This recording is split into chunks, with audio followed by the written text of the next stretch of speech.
Hello students, dictation 5 second बाद शुरू होगा।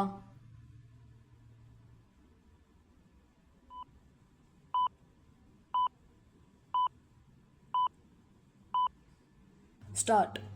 इज़राइल की ओर से अपने गैस फील्ड साउथ पार्श को निशाना बनाए जाने के जवाब में ईरान ने जिस तरह सऊदी अरब, कतर और कुवैत की रिफाइनरियों पर हमले किए, उसके बाद कच्चे तेल के दाम बढ़ने ही थे। समस्या केवल यह नहीं कि तेल के दाम बढ़ते ही चले जा रहे हैं, बल्कि यह भी है कि खाड़ी के देशों से उसकी आपूर्ति में भी कठिनाई आ रही है।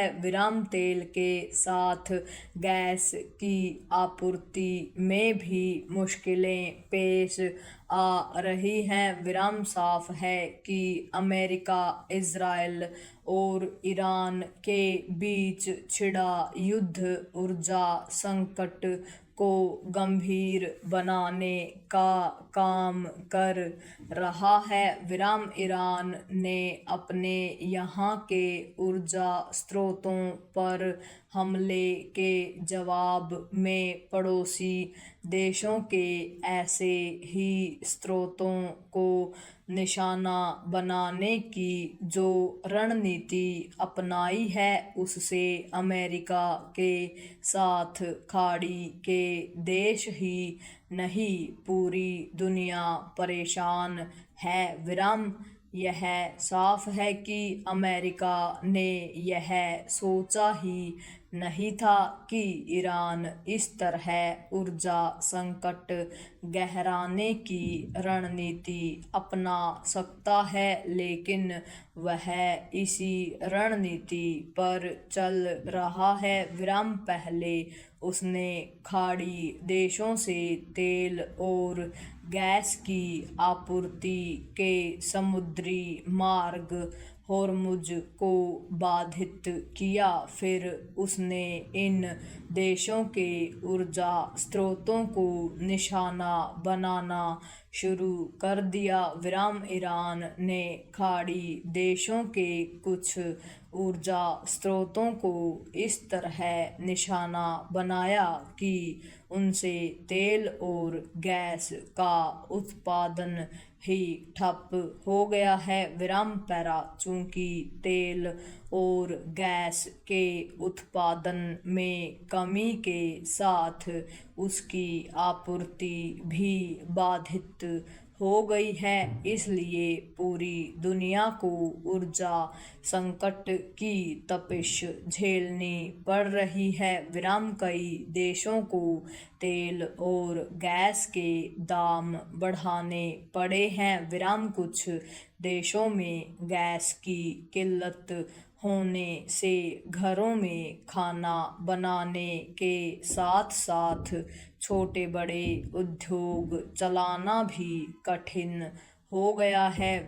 तेल एवं गैस के दाम बढ़ने और उनकी आपूर्ति प्रभावित होने से दुनिया भर के शेयर बाजारों में गिरावट भी देखी जा रही है।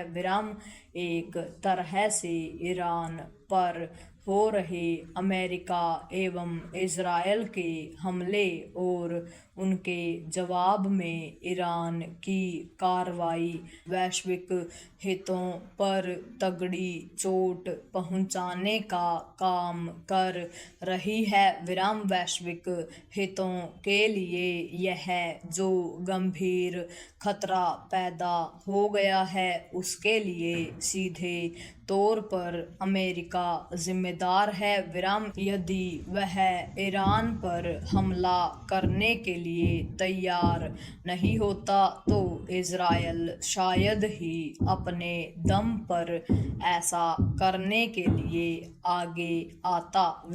अब तो ऐसा लगता है कि इन दोनों में रणनीतिक तालमेल का भी अभाव है। विराम इसका संकेत इजरायल की ओर से ईरान के गैस फील्ड को निशाना बनाए जाने पर अमेरिका की असहमति से मिलता है। विराम इस असहमति मात्र से बात बनने वाली नहीं है, क्योंकि ईरान भी संयम बरतने को तैयार नहीं दिख रहा है। विराम अब जब पश्चिम एशिया का संकट विश्व का संकट बन गया है, तब भारत समेत विश्व के सभी समर्थ देशों को इस युद्ध को बंद कराने के लिए सक्रिय होना चाहिए और इसके लिए अमेरिका